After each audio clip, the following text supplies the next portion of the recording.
Sharing things is usually a good idea. A bowl of popcorn, a warm blanket, maybe even a cup of tea. But your IP address? That's one thing you definitely don't want to share. In this quick guide, I'll explain the difference between shared IPs and dedicated IPs and show you how to get your own private dedicated IP with NordVPN. And if you decide to try it, you can use my link in the description to get 74% off plus 3 extra months.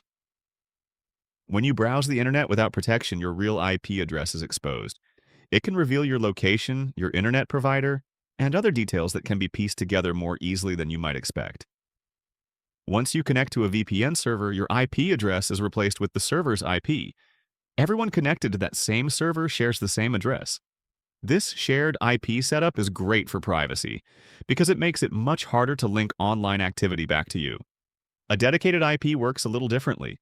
Your traffic is still encrypted and your real IP stays hidden, but the IP address you use online belongs only to you. This is especially useful because some websites block or limit access from shared VPN IPs. With a dedicated IP, you're far less likely to run into those issues. Logging into your bank becomes smoother.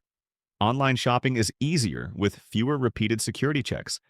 And since the IP is clean and used only by you, you avoid random blocks or suspicious login warnings. Getting a dedicated IP is simple. First, choose a monthly or yearly NordVPN subscription. Before checkout, add a dedicated IP as an additional service. Then complete the purchase as usual. After that, open the NordVPN app. Select your dedicated IP location and connect. That's all there is to it.